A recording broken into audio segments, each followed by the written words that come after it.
Voting for the 2017 Legacy Awards has concluded, and the recipient this year of the league's overall Coach of the Year in his final season on the sidelines for Harding football, Ronnie Huckeba. And Coach Huckeba joins us here to discuss last season. Coach, thanks for joining us. Congrats on this, probably one of your final major awards of your career. Thank you, Eric. I feel very honored to be recognized this way, and of course accept this on behalf of our coaching staff and our players and all the team at Harding University football.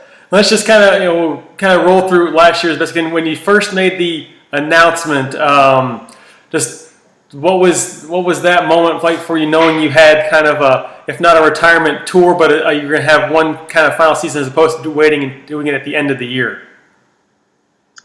Well, my expectations were high based on the team that we had coming back. I knew we had a chance to have a great season, but on the other hand, you always know that you're an injury or two away from having a different football team. And we were very fortunate last year that we stayed healthy pretty much throughout the year. We have worked really hard to develop a strong culture at Harding, and we have a very, very strong family. Great leadership on our team last year. And of course, I've said this many times, I was very, very blessed to have outstanding assistant coaches that week to week did a great job of preparing for our opponents. And we got on a roll, and it was a lot of fun. Yeah. And as you mentioned, that's probably been the one thing that I've said when people have asked me about the season since it concluded in December, is that man, we just had so much fun week to week. It was awesome. The season started with you going through September with four convincing victories over Oklahoma Baptist, Southern Nazarene, what turned out to be the league's second best team there in SAU, and then a road win at Monticello, and then the always challenging back-to-back slate of Ouachita and Henderson. Certainly the Ouachita game was your tightest game in the regular season, where you needed a rally in the fourth quarter. Just take us through the fourth quarter of that game and just how tough it is to beat Ouachita like they've proven in the past. Well, that game, going back to the history of Harding football in the modern era, beginning in 1959, has always been a barn burner, Eric, regardless of what the records are, regardless of who ends up having the better season. We just play each other really hard. It's a great rivalry. We really enjoy getting ready for that game and playing that game. And it was just like we expected it to be. They do a great job of defending us as far as the triple option is concerned. And, of course, we play great defense. So we come down to the fourth quarter, and they've done a really good job throughout the game of keeping us out of the end zone. And then we run a little midline option play, and, Park goes about 70 yards. And, that was the play offensively that turned the game. And that's not surprising. Park Parrish was our offensive leader throughout the course of the season. We had very talented players on offense, but Park, your quarterback in this offense, and in every offense really, is the guy that makes it go. And so that was a key play in the season, without a doubt. And then, obviously, we mentioned after getting that victory, turn right around and heading to Henderson, where they're ranked number 5 at the time. But the aforementioned defense put on one of the probably most outstanding performances I have to imagine you've seen there, to force the 6 turnovers and getting those picks late in the first half, and turned what was thought to be the best game we have into fairly one-sided game, to be honest about it there. Just talk about the defense that they put forth in that game. Well, that first half was very surreal, to be honest. I mean, so many things, and we forced, as you said, a lot of turnovers, but we just turned that game really quickly in a very short period of time into a very one-sided game, as you said. Mm-hmm. And in the second half, we just kind of held on. Yeah, it's always impressive to score twice in the final 6 seconds of a first half there with the long pass by Park, and then Scott Middleton taking the final play of the half, an interception for a touchdown. Really, like I said, you had to be, said you were able to rest pretty comfortably going into the half of that game. Right. Well, 35 points in one half against Henderson. Historically, especially in the past few years since Scott has been there, that doesn't really happen. So, yeah, that was a big deal. And when you clear that hurdle, you're sitting at 6-0, moving up in the national polls. But knowing that you still have to I hope you don't have to run the table to make the playoffs, but to have that outright title that you guys get against Northwestern, how are you keeping the team? Is that a pretty easy way to keep the team focused as you move into the latter stages of the regular season? We did not have any problem staying focused, Eric. And I think the number one reason was the leadership on our football team. We had a large number of seniors, some really strong leadership from our captains and from guys that weren't captains. I mean, we had a lot of strong leaders on that football team. And, they kept us focused. We practiced the same. We had great practices throughout the year, regardless of who we were preparing for. And, you get in the latter part of the season and you got to go on the road to Alva and, play a game in poor conditions weather-wise for both teams. But, that was the game that clinched the outright title for us. And our guys were able to stay focused throughout every single game of the 14 games that we played. And then obviously after getting the win at Northwestern, to get to come home and wrap up an undefeated season against Tech, I think you probably thought you were going to get maybe another shot at home, but to finish your regular season as a coach at home like that, I can't imagine a better way for it to finish. What was the day like that day against Arkansas Tech? Well, it was unbelievable. It was senior day, and I was a senior too. So we always recognize our seniors at that last home game, and we did that. We recognized our seniors and had a lot of old players there to participate in celebrating my last home game, regular season home game, and so we had to get together after that, and it was just one of the greatest days of my life. It was really, really special to me and my family, and my entire family was there as well. So it was a great day. And then you get the reward of a home game. The first time you guys got in a home playoff game in the D2 area, and you get Central Missouri.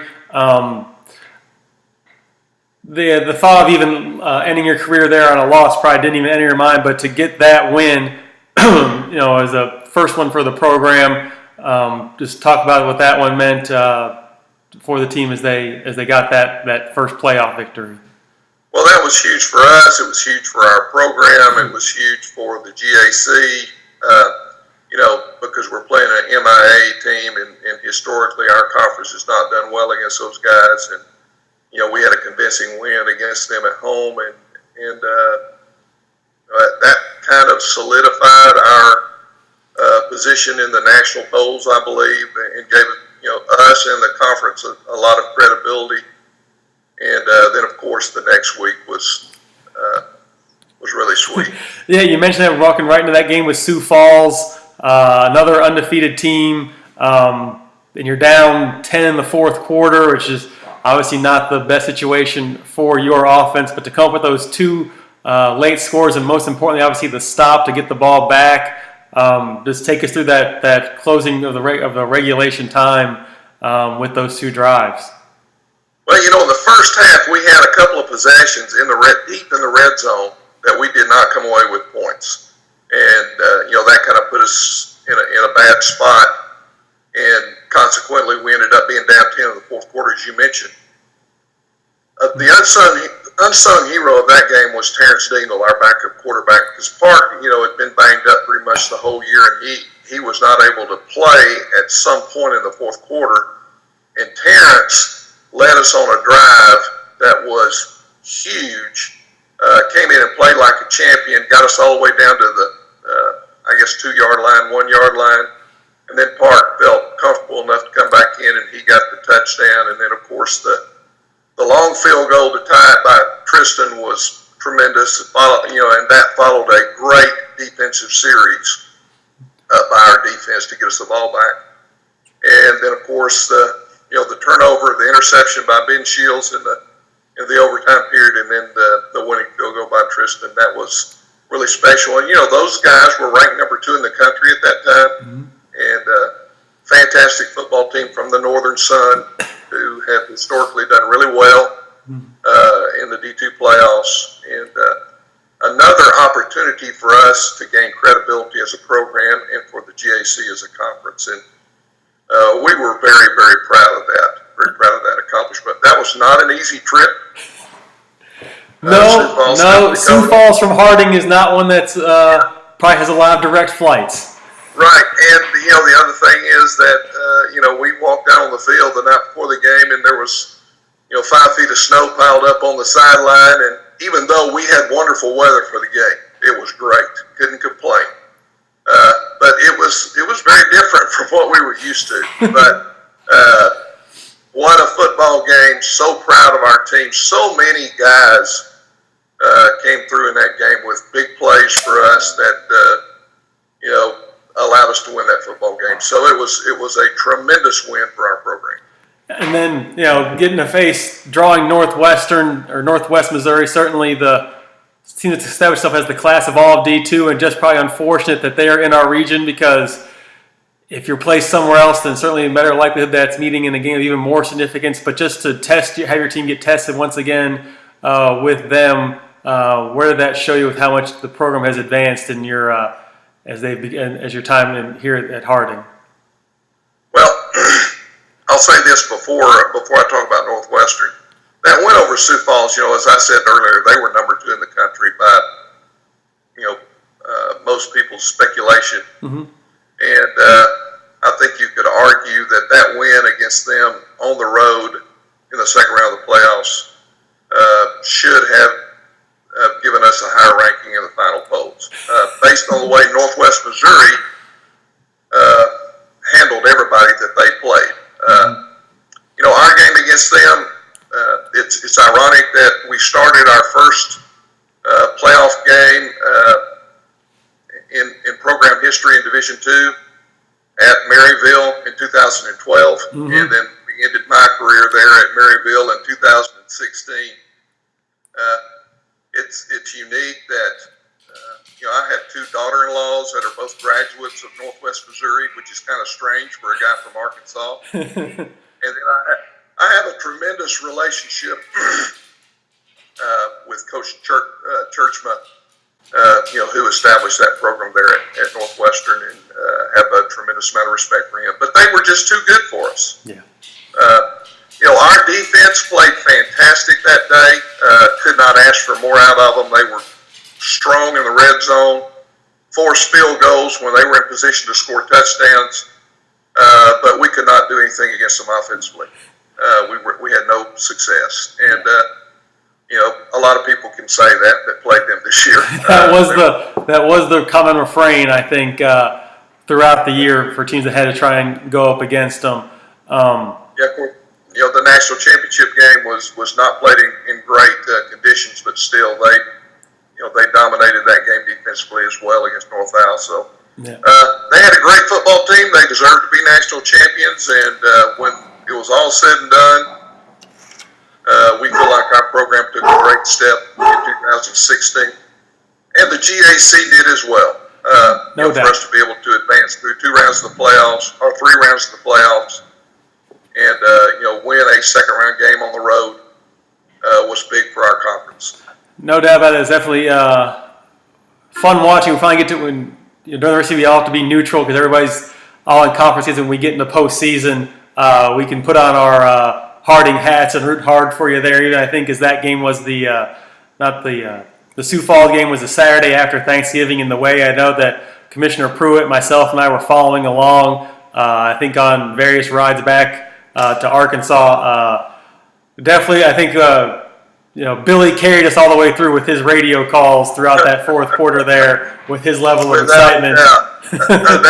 of course, I'm prejudiced, but I think Billy is the best ever, and did he ever bring it to life? That radio broadcast, just like he does every week. So yeah, he had he had a pretty good season himself too, of getting to call a lot of success there at Harding. That is the truth. But as we mentioned, it was part of your last year there at Harding. So how has the first part of this offseason of transition gone for you, and where can we look to see you, going forward? Well, as you know, on January the 3rd, I went to work for Advancement for Harding, which is the fundraising arm of the university. And, my territory is Arkansas with an emphasis on Northwest Arkansas. So in May, my wife and I moved to Northwest Arkansas. We have a place out in between Springdale and Siloam Springs that we're building a house on. And I am really enjoying my job with Advancement because and I tell people this all the time. For 31 years at Harding, it was all about this year's team. That's what you have to focus on, 24/7, 365. But this gives me an opportunity to reconnect with old players, old teammates, Harding alums that I've met and developed a relationship, in the last 31 years. And then also a lot of new friends, a lot of new Harding folks that I haven't had a chance to connect with before. So I really love people and love being with people. So this is a great opportunity for me, and I love it, and very thankful to Harding for giving me this opportunity to continue to work for the university. Well, the GAC is up there plenty, certainly in the springtime with championships. So certainly you're have an open invitation to come check it anytime we're up there. Whether it's tennis or softball or whatever other reasons, the GAC finds itself up there in Northwest Arkansas. Coach Huckeba, enjoy the new position. We thank you for joining us here once again to honor you as the GAC's overall Coach of the Year, as voted on by the fans. Thanks again. Eric, thank you very much.